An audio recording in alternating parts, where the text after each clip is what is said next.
ওকে, so advance plugin ডেভেলপমেন্টের এই পর্বে আমরা যেটা করব, আমরা যে ক্রিয়েট বুক সেলফ করেছি সেগুলো এখন কি করতে হবে, আমাদের লিস্ট বুক সেলফের মধ্যে নিয়ে আসতে হবে, তাই না? আমরা সব ডাটাবেস থেকে এখানে নিয়ে আসবো। সো এটার জন্য আমি সিম্পলি একটা কোয়েরি লিখেছি অলরেডি, যে আমাদের এই যে এখানে, হ্যাঁ। সো আমি এটাকে বুঝিয়ে দিচ্ছি। আমরা এর আগে কি করেছিলাম, আমরা জাস্ট হচ্ছে যে এখানে ওবি স্টার্ট এবং হচ্ছে যে অ্যাডমিন পার্সিয়াল, আমরা যে সেলফটাকে হচ্ছে যে এখানে লিঙ্ক করেছিলাম, তাই না? এবং গেট ক্লিন করেছিলাম এবং এটাকে টেমপ্লেট করেছিলাম। সো এতটুকুন আমরা এর আগে করেছিলাম, কিন্তু সো এখন আমাদের জাস্ট হচ্ছে ডাটাগুলো নিয়ে আসার জন্য আমাদের প্রথমেই গ্লোবাল করে নিতে হবে কি, ডাব্লিউপি ডিবি কে।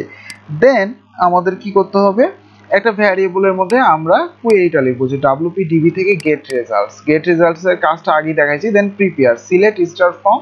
দেন আমাদের এই টেবিলের নামটা আমরা নিয়ে নিয়েছি, অর্থাৎ এই যে দিস ডট টেবিল অ্যাক্টিভেটরের মধ্যে আমরা যে অ্যাক্টিভেটরের সবকিছু রেখেছিলাম, অর্থাৎ অ্যাক্টিভেটরের মধ্যে কিন্তু আমাদের এই টেবিলটা অলরেডি বানানো আছে প্রিফিক্স সহকারে। সো আমরা যদি দেখাইতে যাই, যে দেখেন এই যে আমরা ইনক্লুডস এর মধ্যে যেতে হবে, যাওয়ার পর অ্যাক্টিভেটরের মধ্যে যেতে হবে, এই যে অ্যাক্টিভেটর। সো এই অ্যাক্টিভেটরের একদম নিচে আমাদের মনে আছে এই যে আমাদের হচ্ছে যে আমরা প্রিফিক্স সহকারে এই টেবিলটা ক্রিয়েট করেছিলাম, যেটা আমাদের ডাটাবেস থেকে আসছে, তাই না?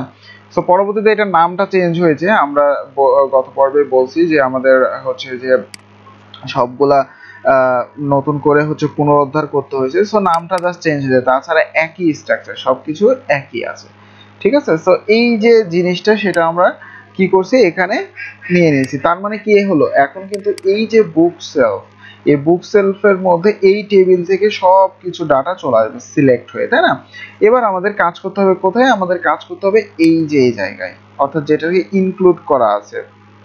So template list book shelf, আমরা এইখানে হচ্ছে যে কাজটা করব লিস্টের মধ্যে।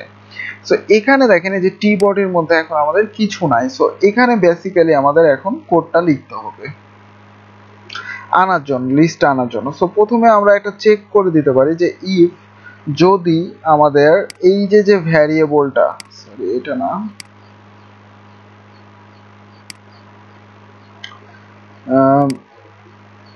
আমরা এটাকে অফ করে দিই। সো এই যে ভ্যারিয়েবলটা, এটার মধ্যে কিছু আছে কিনা, যদি থাকে তখন আমাদের কাজটা করাবে। সো আমি এটাকে কপি করলাম, কপি করে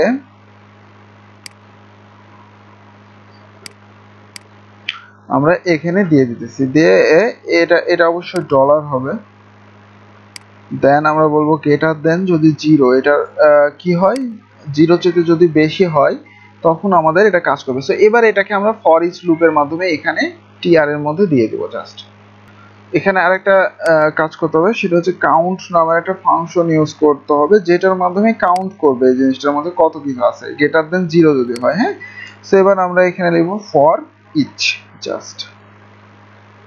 সো আমরা কি করব, ডলার বুক সেলফ থেকে আমরা অ্যাস করব কি, সাপোজ প্রথমে আমরা কি করতে পারি, একটা নাম দিতে পারি এটার। সো আমরা এখানে প্রথমে একটা কাজ করি, ইন্ডেক্সটাও নিয়ে নিই, হ্যাঁ, ইন্ডেক্স আর ডলার ডেটা। সো ডেটার মধ্যে আমাদের ডাটা থাকবে, এটা হচ্ছে ইন্ডেক্স। ওকে, সো ব্যাস। এবার আমরা যেটা করব সেটা হচ্ছে যে এখানে আমরা পিএসপিটাকে ক্লোজ করব, আবার এখানে ওপেন করব, কারণ এখন আমাদের এখানে কি করতে হবে, বিভিন্ন টিআর অ্যাড করতে হবে। সাপোজ এই যে এই টিআর গুলা, কারণ এখানে করা ভ্যালুগুলা এখন আমরা কি করব, ডায়নামিক করব। সো আমি যদি জাস্ট এতটুকুনি আপনাকে দেখাইতে চাই যে আমাদের কি আসে আউটপুটটা, সেভ করেন, দেখেন যে আমাদের এটা কয়বার রিপিট হয়েছে, তাহলে বুঝতে হবে যে আমাদের ডাটাবেস থেকে কাজ করতেছে কিনা। সো এখানে রিলোড দেন একটা,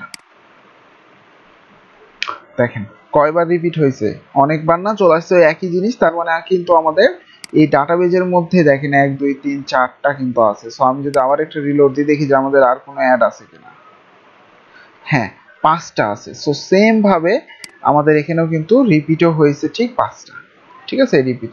তো এখন জাস্ট আমাদের আইডি নেম এগুলো আমাদের জাস্ট এই ডেটা থেকে বের করলেই কাজ করবে। ওকে।